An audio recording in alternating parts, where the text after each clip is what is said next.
We had a few problems with those peppers that we grew early in season. Because we couldn't afford to eat a room that they're in, the only eat that was actually getting was from the lights above them. And it turned out it wasn't really enough.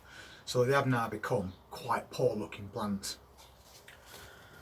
But what we did is we sowed ourselves some more. We always need to make sure that we've got backup plants, because you never know what's going to happen before that weather improves enough to get them outside to grow on in your greenhouses. So we did an extra couple of packs and they germinated quite fine, but once again we did put them on an heat mat, and they're the new ones that we've done, and they're looking quite healthy. And because we wanted to make sure that we got enough peppers to cover us, we put a couple of seeds in each cell, and both of those plants there are looking really good. And it's a shame to pinch one off just to let another grow on, but you don't have to do that if you don't want to. You can separate them and then plant both of those in a new container, as long as you're careful with roots. But what we've also been doing is saving some seeds as well. Last year we grew some chili peppers and they were called hot lemon drop, and we saved some of the seeds.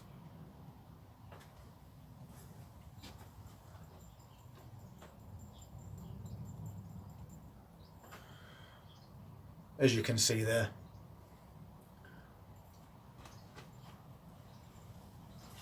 And if you're saving seeds from peppers, you're better off waiting until that pepper's become fully ripe and then starting to maybe wither a little bit, because that's when the seeds are at their best, and then you've got more chance of them being viable when you come to sow them following year.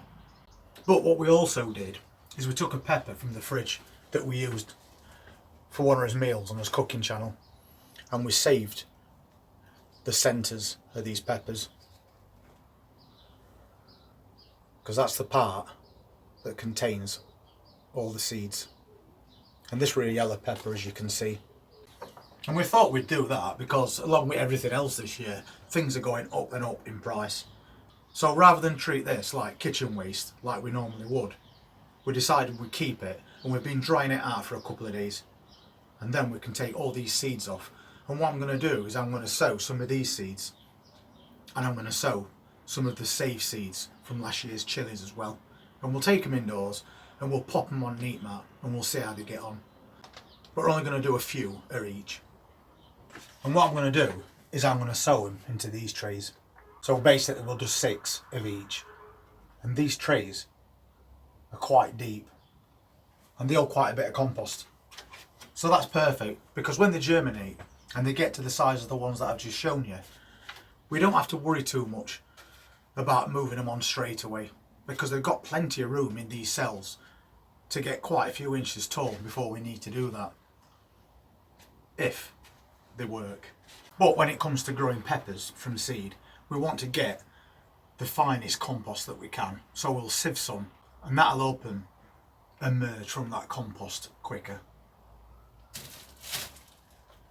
And I have got some compost already in this container, but it's too rough, so I'll just transfer it to one of these 10-litre containers, and then that container's part filled, ready to plant something else in.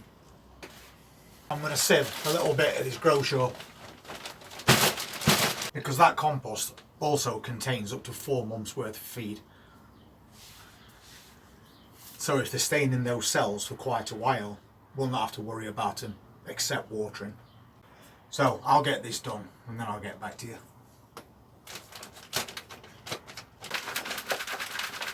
And of course, we'll be saving the waste from this as well. So now that's done, I can just fill this seed tray up. And then we can get these seeds taken off that pepper. As always, a nice firm bed for peppers. So now we can see all these little pepper seeds, and we just need to basically rub them off. They should come off quite easily. like that. And you can see they're nice and dry as well. And we're going to get a lot of seeds from this. So there's going to be plenty for next year if they work as well.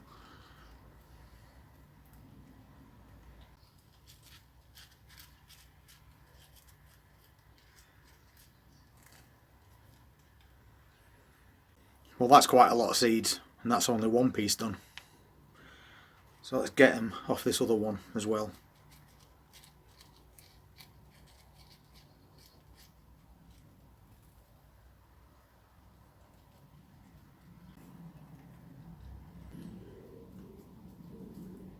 Well, that were quick and simple.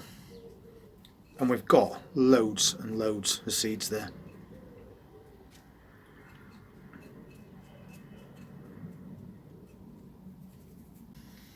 So I'll just do the yellow pepper seeds today.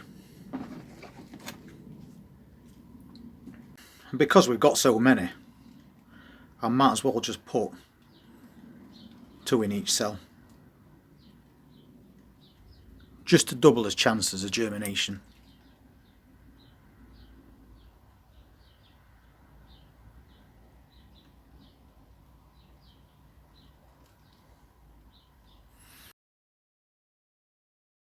And then I'd better stick a label in straight away, because we're going to do it half and half.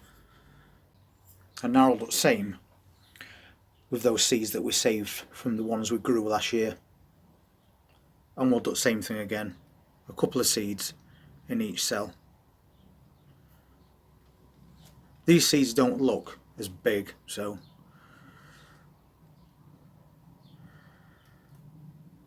try and pick out the best ones that we can. And we did a video last year where we made hot chili sauce, and it came out really well. And that video was on his cooking channel, and if you're interested in that, there's a link in the description, and you can pop over to his cooking channel and see all the things that we make from the things that we grow through here. And then we'll pop a label in that side so we know where we are. And now it's just a case of pushing these just below surface. Then make sure that doesn't happen while you're doing it, else you'll not be planting any seeds and you'll wonder why they've not germinated.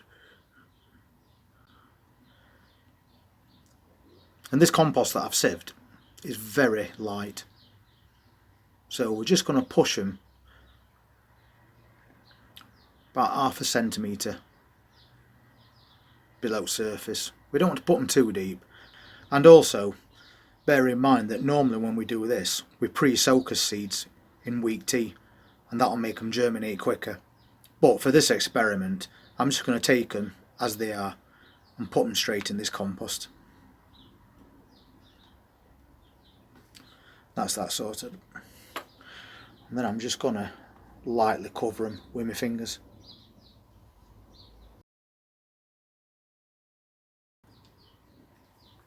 And that'll do.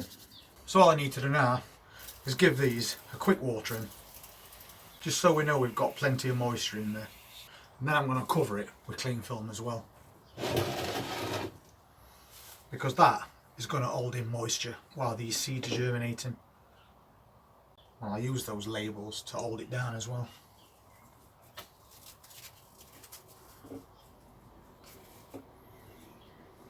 Probably the cheapest propagator you'll ever own. A bit of cling film and we're all set up. So we'll get those tucked back inside and see how they go. And of course, not forgetting, we've got loads and loads of seeds left. So we'll pop them in a jar and label them, and then we'll wait and see what happens with these, because if they work and make good plants, we've probably got enough seeds here to last us for the next 2 years easily. And that's going to save us a little bit of money.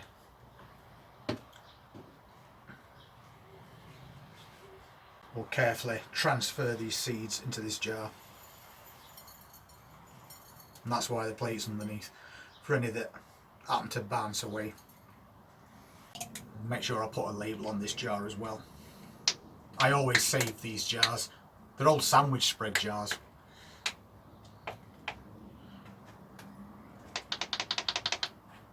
So they're really good for saving your seeds in. And you can see there, we got a lot of seeds from that one pepper. And if this experiment does go to plan, we'll be saving every seed from every pepper that we buy until we've filled that jar. And then probably never have to buy pepper seeds again. And these are sweet bell peppers. And the bell pepper that these seeds came from was huge. It was about that big. It must have come from a really good plant.